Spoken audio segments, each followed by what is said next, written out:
Seigneur, ta parole est grande, elle demeure à jamais. Ta parole est infaillible, rien ne peut la supprimer.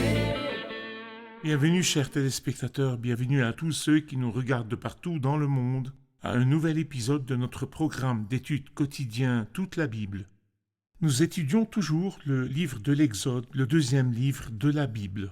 Dans le dernier épisode, nous avons commencé le chapitre 25 du livre de l'Exode et nous avons commencé l'étude de ce qu'on appelle le tabernacle, la première demeure de Dieu sur terre, la tente de réunion ou le tabernacle ou la tente du témoignage. Nous avons vu que le Seigneur désirait vivre au milieu de son peuple et il a ordonné à Moïse que le peuple devait offrir des contributions pour construire cette tente. Nous avons commencé à parler dans le dernier épisode des sections de cette tente, la cour extérieure et le lieu saint, ensuite le saint des saints. Nous savions que la cour du tabernacle contenait deux objets, l'autel de bronze ou l'autel des holocaustes et le bassin de bronze. Ensuite, nous entrons dans la première section ou le lieu saint où nous voyons trois objets, la table des pains consacrés, le chandelier en or et l'autel en or ou l'autel de l'encens devant le voile.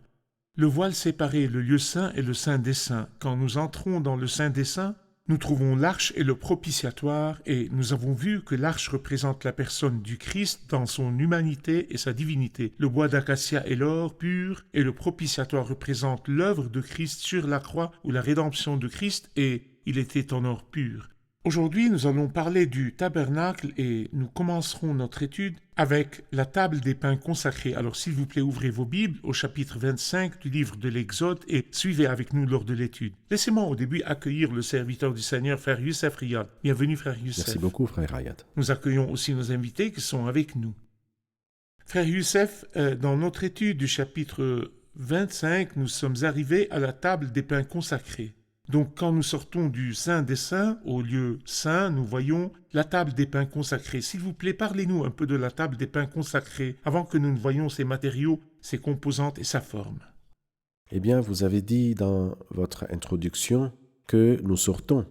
Mais en vérité, nous ne sommes pas ceux qui sortons, mais c'est comme si Dieu sortait. C'est-à-dire que l'ordre dans le tabernacle est vraiment merveilleux. Il n'a pas commencé de l'extérieur à l'intérieur. Et c'est comme si c'était Dieu qui cherchait l'homme, c'est-à-dire il marche avec nous de l'intérieur jusqu'à sortir pour rencontrer l'homme à l'autel de bronze, l'autel des holocaustes. Et ensuite, il tient la main de l'homme pour le faire entrer dans le lieu saint pour qu'il adore. Alors, quelle tente merveilleuse dans sa globalité et dans ses détails. C'est vrai. Nous verrons maintenant une image de la table des pains consacrés. Oui. S'il vous plaît, parlez-nous-en. Allez-y. Oui, la table des pains consacrés, c'est donc une table qui a une couronne et elle a aussi une bordure en or pour arrêter ou s'assurer que le pain ne tombe pas. Et pas juste cela, mais les pains représentent le peuple de Dieu. C'est comme si le Seigneur voulait protéger le peuple de Dieu. Donc il y avait un cadre de 8 cm de large sur lequel il y avait une bordure d'or, d'un côté pour la beauté et la gloire, mais d'un autre côté pour la protection aussi. Les dimensions de la table, sa longueur était de 2 coudées, sa largeur 1 coudée, et c'est comme s'il voulait dire que les deux sont devenus un. Les deux étant Dieu et l'homme. C'est merveilleux, c'est incroyable qu'une chose pareille arrive, qu'il y ait une relation aussi proche que celle-ci. Dieu lui-même est venu pour atteindre l'homme. Cela bien sûr a été accompli à travers le Seigneur Jésus-Christ qui est Dieu et qui est aussi homme en même temps. Sa hauteur était d'1 coudée et demie, la même hauteur que l'arche. Donc nous ne pouvons pas avoir de communion, excepté d'après l'expiation que nous voyons à travers l'arche. Son utilisation, le pain de la présence était mis dessus chaque jour du sabbat et était enlevé le jour du sabbat pour être mangé par les prêtres dans un endroit pur. Et de nouveaux pains étaient mis le jour du sabbat. La signification, Christ est la nourriture de Dieu et la nourriture de son peuple.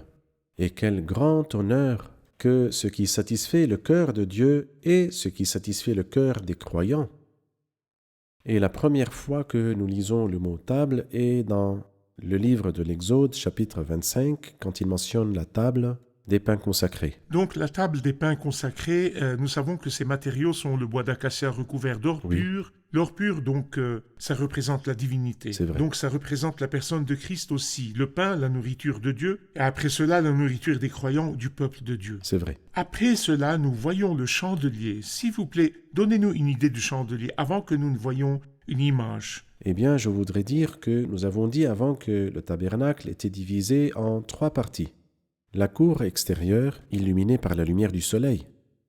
Le lieu saint, illuminé par la lumière du chandelier, dont nous parlerons maintenant. Et le Saint des Saints est illuminé par la lumière de la Shekinah. La présence de Dieu est celle qui illumine. Donc, il n'y avait pas de lumière de l'extérieur illuminant le lieu saint, mais c'était le chandelier qui l'illuminait. Et le Saint des Saints était illuminé par la lumière de la présence. Nous verrons maintenant une image du chandelier. Parlez-nous un peu du chandelier. Eh bien, vous remarquez qu'il y a une branche au milieu et 3 branches du côté droit et 3 branches du côté gauche avec des bourgeons, 22 bourgeons, 3 dans chacune des 6 branches. Donc 3 fois 6 donne 18 et 4 bourgeons dans celle du milieu. Donc le total est de 22. Et le nombre 22, c'est le nombre du témoignage. Nous lisons cela dans le livre des Actes des Apôtres. 22 fois dans les Actes des Apôtres, la résurrection de notre Seigneur est mentionnée. Exactement. Et nous remarquons que ce chandelier était un seul objet, et il était fait en or battu et gravé, ce qui représente la douleur et les coups, contrairement au veau d'or qui était fait de métal fondu, c'est-à-dire l'idolâtrie. Copie. Elle copie et elle est plus facile. Le travail du Idolâtrie, païen copie. est une copie. Exactement. Alors qu'ici, il y avait un travail divin qui nécessitait beaucoup de temps. Et je dirais aussi que ce chandelier est en fait celui que Belchassar, dans le livre de Daniel au chapitre 5, a osé amener. Il a amené le chandelier et il l'a amené pour l'utiliser dans des méchancetés et des obscénités, pendant qu'il adorait ses dieux en or et qu'il s'enivrait avec ses épouses et ses femmes et ses concubines et ses seigneurs. Et le résultat était que cette nuit-là, le roi Belchassar a été tué. Et cela nous montre que si la lumière amène une bénédiction, c'est vraiment merveilleux. Et si elle n'amène pas la bénédiction, alors elle nous condamne. Très bien. Nous ferons une pause et puis reviendrons pour une question.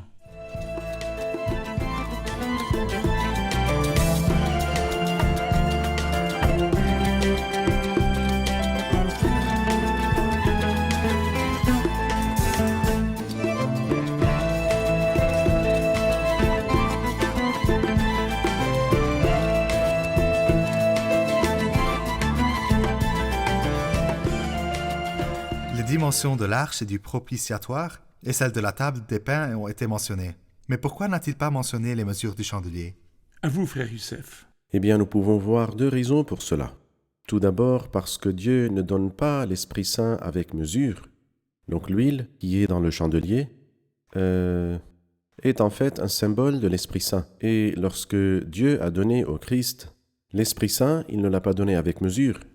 La deuxième chose que nous pouvons voir dans le chandelier est une image de la parole de Dieu. Ta parole est une lampe à mes pas et une lumière sur mon sentier. Je vois des bornes à tout ce qui est Exactement. parfait. Je vois des bornes à tout ce qui est parfait, mais tes commandements n'ont point de limite. C'est pourquoi c'est par sagesse que nous n'avons pas eu les dimensions du chandelier parce qu'il était au-dessus des dimensions.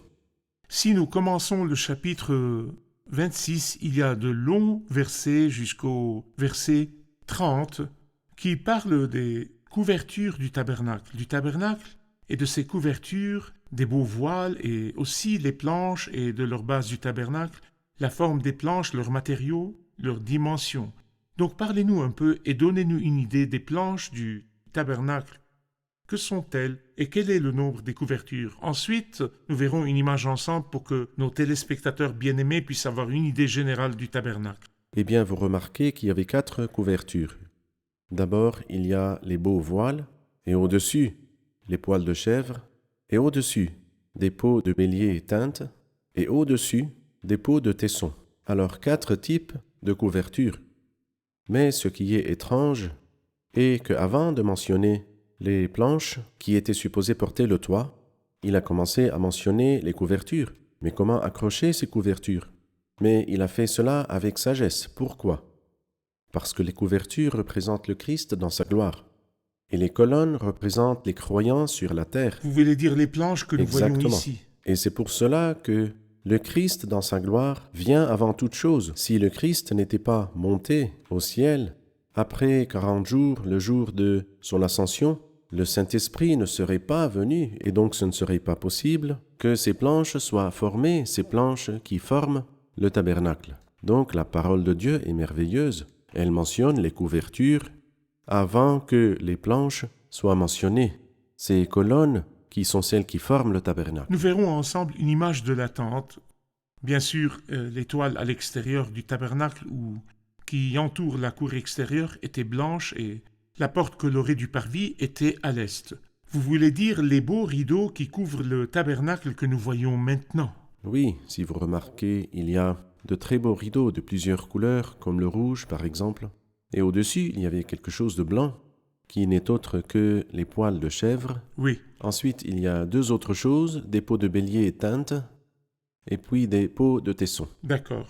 Peut-être que nous pourrons voir cela plus clairement de Oui. plus loin, mais parlez-nous plus des informations présentes dans l'image en haut à gauche. Parlez-nous plus, s'il vous plaît, des beaux tapis, de leur nombre et de leur dimension. Il y avait donc 10 beaux tapis, et au-dessus d'eux, 11 tapis en poils de chèvre. Et j'aime qu'il y avait 10 et qu'il y avait 11 au-dessus. Et cela nous rappelle la phrase qui est présente 4 fois dans Romains chapitre 5. Oui. Beaucoup plus. Cela veut dire que si nous devons obéir à 10 commandements, Dieu a fait beaucoup plus que cela pour nous. Et c'est pour cela qu'il y avait 10 beaux tapis et au-dessus 11 tapis de poils de chèvre. Et la longueur de ces beaux tapis était de 28 coudées. Et leur largeur était de 4 coudées, alors que la longueur de ceux en poil de chèvre était de 30 coudées et leur largeur était de 4 coudées. Ensuite, les tapis en peau de bélier teinte n'avaient pas de mesure. Les tapis de tesson n'avaient pas de mesure non plus. Et les peaux de bélier teinte montrent la dévotion du Christ. La dévotion du Christ à Dieu est Sans sans limite. limite. Et les peaux de tesson montrent le mépris du monde pour le Christ. Et le mépris du monde pour le Christ aussi n'avait pas de limite. Et donc, nous nous rappelons qu'ils l'ont vendu pour 30 pièces d'argent, le prix d'un serviteur qui a été frappé par un bœuf et qui est mort. C'est clair de l'ordre que vous avez mentionné que la première couverture était les beaux tapis. Oui. Juste après cela, il y avait les poils de chèvre C'est et vrai. après les peaux de bélier teinte, mais Oui. au-dessus de cela, des peaux de tesson. Exactement. Et donc, ceux qui voient la tente de loin, le tabernacle de loin, ils verront les Les peaux peaux de tesson. c'est vrai. Mais les beaux tapis ne seront seront vus pas que vus. par ceux qui sont à l'intérieur du tabernacle. Exactement. Que voulez-vous dire par cela? Je veux lier cela à Ésaïe 53. Il est écrit « Il n'avait ni beauté ni splendeur propre à attirer nos regards, et son aspect n'avait rien pour nous plaire, méprisé et délaissé par les hommes. » C'est un côté. Mais de l'autre côté, il est écrit « Tu es le plus beau des enfants des hommes. » Qui voit le Christ comme le plus beau des hommes? Celui qui entre et se réjouit. C'est pour cela. Lorsque Nathanaël n'était pas convaincu, peut-il sortir quelque chose de bon de Nazareth? Philippe lui a dit de venir et de voir, et quand il est venu et qu'il a vu, il est devenu convaincu qu'il était le plus beau des enfants des hommes. Oui, De l'extérieur, nous ne voyons pas une image attrayante du Christ, mais de l'intérieur, la bonté, la beauté et la gentillesse, la grandeur, la noblesse, toutes choses. exactement. Vous avez dit qu'il a mentionné les couvertures avant de mentionner les planches Oui. qui forment le tabernacle. Oui. Les couvertures sont Christ, Oui, mais les planches représentent les croyants c'est juste. qui sont en bois recouvert d'or, pas d'or pur. Oui. Dieu parle de la justice divine qui recouvre les croyants. C'est vrai. Donc donnez-nous une idée des planches d'après les notes sur l'image d'au-dessus. Combien de planches y a-t-il? Quelles sont leurs dimensions et leurs matériaux pour connaître l'état des croyants? Eh bien, vous m'avez rappelé quelque chose que j'aimerais dire, que ces belles et merveilleuses couvertures, nous avons lu ici dans le chapitre 26, « Tu feras le tabernacle avec 10 tapis. » Et la première chose est les beaux tapis en fin lin retors. Il y avait 4 couleurs, mais d'abord c'était du fin lin retors. Quand nous arrivons au voile, nous trouvons aussi les 4 mêmes couleurs magnifiques dans le verset 31. Dans ce verset, il dit « Tu feras un voile », mais la première couleur était le bleu. C'est-à-dire que les beaux voiles sont en fin lin retors, comme s'il voulait dire que la personne qui est au ciel est un homme.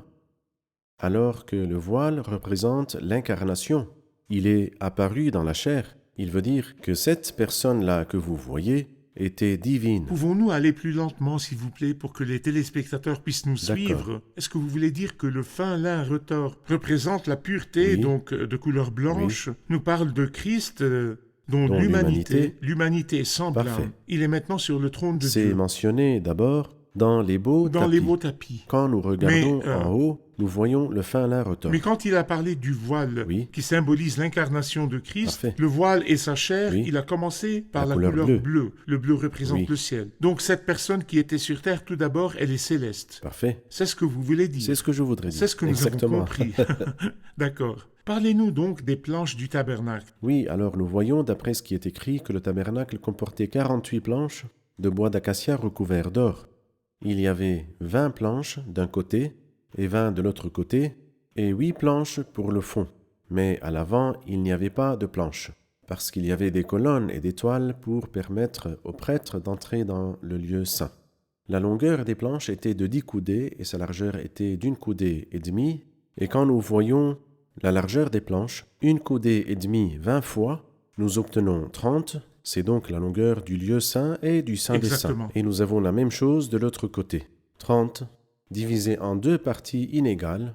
La longueur du lieu saint était de 20 coudées et sa largeur était de 10 coudées, alors que le saint des 10 saints et 10 et 10 et 10, c'était un cube.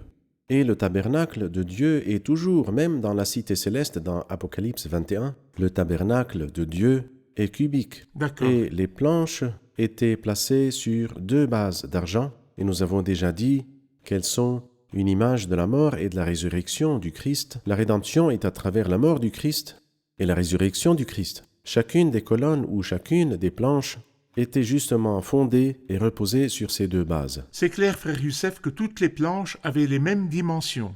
C'est vrai. D'accord, très C'est bien. vrai. Toutes les planches nécessitaient 2 bases d'argent. Il Ceci voulait veut dire ce que l'apôtre Pierre a dit. Il a dit à ceux qui ont reçu, par la justice de notre Dieu, une foi du même prix que la nôtre. Oui, mais Pierre est un grand apôtre. Je ne suis qu'un pauvre croyant. Oui, mais l'apôtre Pierre a dit, vous avez obtenu la même foi. Et c'est justement ce que vous avez signalé, que absolument toutes les planches avaient la même longueur. Exactement. C'est encourageant que les planches elles-mêmes étaient en bois d'acacia recouvert d'or. Oui. La justice divine qui recouvre les croyants. À lui la D'accord. gloire. Nous ferons une pause et puis reviendrons pour une question.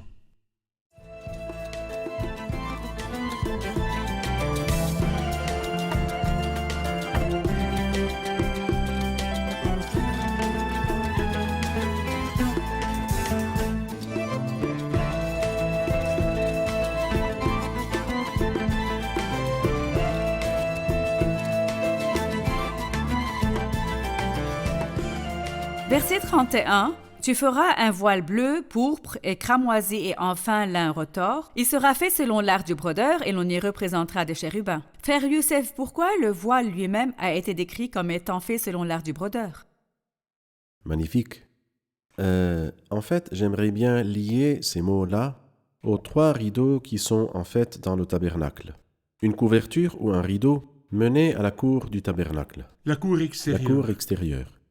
Il y avait un autre qui mène au lieu saint, c'était aussi un rideau. Et le 3e rideau menait au Saint des Saints et était appelé le voile. Il y a des ressemblances et des différences. Quelles sont les ressemblances? Les ressemblances étaient qu'elles avaient la même couleur et la même taille, mais pas les mêmes dimensions et pas la même forme. Je m'explique. C'est donc la même taille qui est la taille de 10 coudées par 10 coudées, donc 100. Exactement. La cour extérieure, 20 coudées de large par 5 coudées de haut, donc 100 coudées. Donc la couverture qui mène au lieu saint et le voile qui mène au Saint des Saints, 10 par 10, 100. Et puis le rideau de la cour extérieure, 20 coudées par 5, donc 100, la même taille. Mais remarquez, celle-ci est 10, alors que l'autre est 20. Ça c'est 1. Une autre chose est que, bien que les couleurs soient les mêmes, mais c'était le voile seul qui comportait des chérubins. Bien qu'il n'ait pas dit cela, que ni le premier voile ni le second comportaient des chérubins. Quel est le sens de cela? En fait, le sens est beau. Quel est donc ce beau sens? Le sens est que, en ce qui concerne que la porte extérieure était ouverte pour tout le monde, Elle très invitait. large. Elle invitait tout le monde, comme si elle disait « Venez à moi, vous tous qui êtes fatigués ». C'est pour cela que la porte qui nous fait entrer à l'autel de bronze était très large, large de 20 coudées, n'importe qui pouvait entrer. Alors que dans le lieu saint ou dans le saint des saints, elle était très haute, mais pas assez large pour tout le monde, parce que personne ne pouvait entrer dans le saint des saints, seulement les vrais croyants le pouvaient. C'est une chose. La deuxième chose, la porte ou le voile du saint des saints était la seule chose faite avec des chérubins, donc le Christ, parce que le voile symbolise le corps du Christ, lui qui a porté la punition de la justice divine, tandis que, à propos du pécheur qui entre, ou l'adorateur qui entre, le fait sans crainte. Tu es pécheur, mais viens, il n'y a pas de crainte car le Seigneur vous accueille. Venez, vous les adorateurs, parce que Dieu vous accueille. Le Christ a beaucoup souffert pour ouvrir le chemin du Saint des Saints devant nous. Combien il a souffert sur la croix pour nous amener tous à la gloire, bien-aimés. Très bien. C'est clair que la première porte présente était dans la bordure extérieure de la cour et le rideau de la cour était à l'est. Oui. Pour faire que l'adorateur, quand il entre pour adorer, tourne le dos à l'est. C'est vrai. L'est a-t-il une signification chez le Seigneur? Oui, il en a une. Eh bien, puisque vous l'avez demandé, je vais vous lire un verset du livre d'Ézéchiel dans le chapitre 8. Nous lisons que le Seigneur était en fait jaloux à cause de ce qui est arrivé à Israël dans le passé. Bien sûr, laissez-moi dire qu'il s'attendait à de meilleures choses des chrétiens. Écoutez ce qu'il dit dans le livre d'Ézéchiel, la prophétie d'Ézéchiel, chapitre 8. Et dans ce chapitre, il mentionne les 4 catastrophes que le peuple a faites. Nous lirons la dernière. Il dit ceci: « Il m'a conduit dans le parvis intérieur de la maison de l'Éternel, et voici qu'à l'entrée du temple de l'Éternel, entre le portique et l'autel, il y avait environ 25 hommes qui tournaient le dos au temple, de l'Éternel et regardaient vers l'est. Ils se prosternaient en direction de l'est devant le soleil. Dans l'adoration des idoles, dans l'Antiquité, la plus grande idole était Le soleil. le soleil.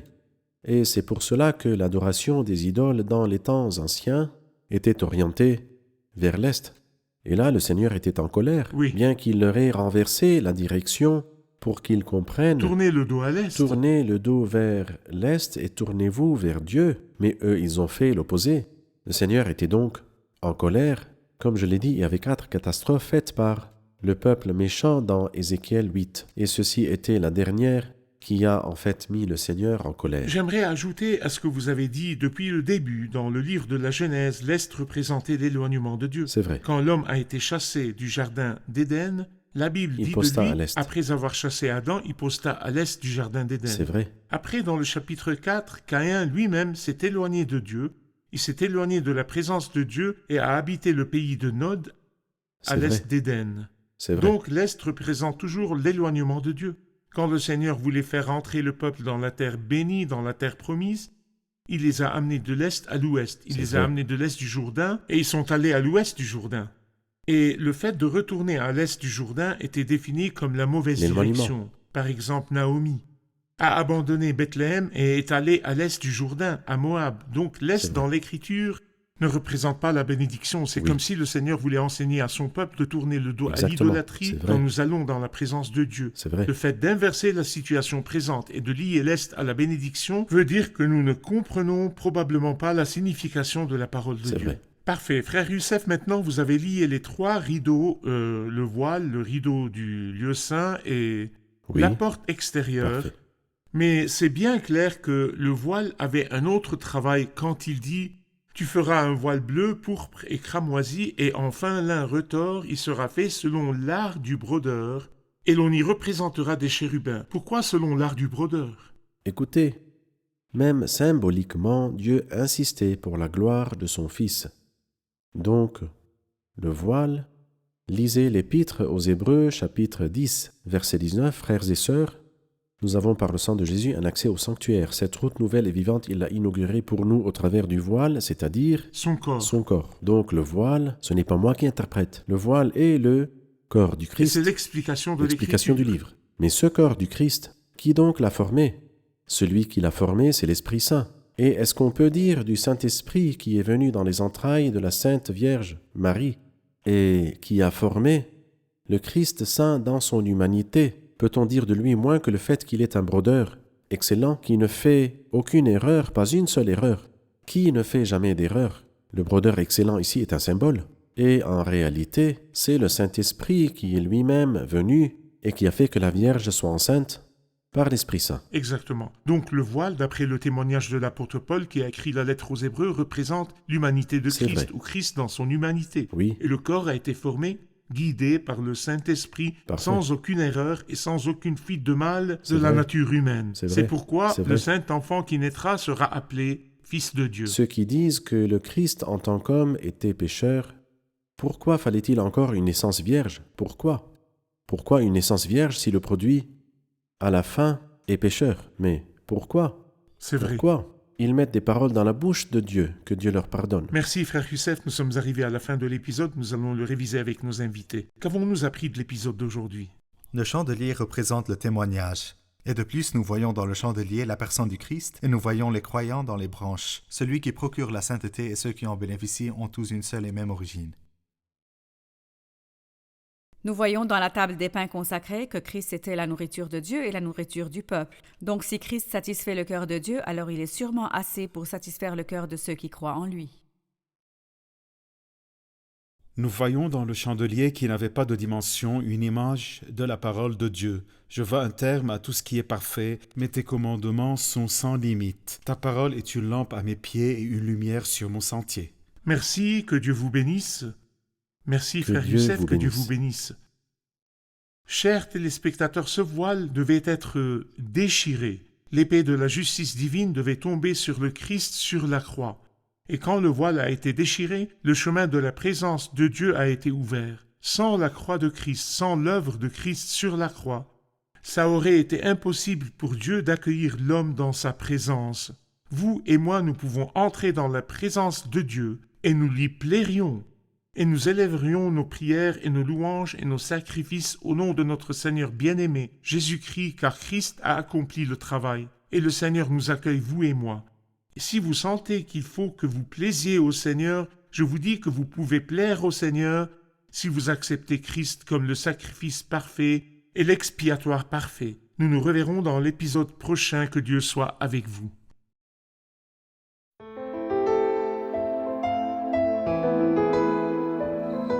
Seigneur, ta parole est grande, elle demeure à jamais. Ta parole est infaillible, rien ne peut la supprimer.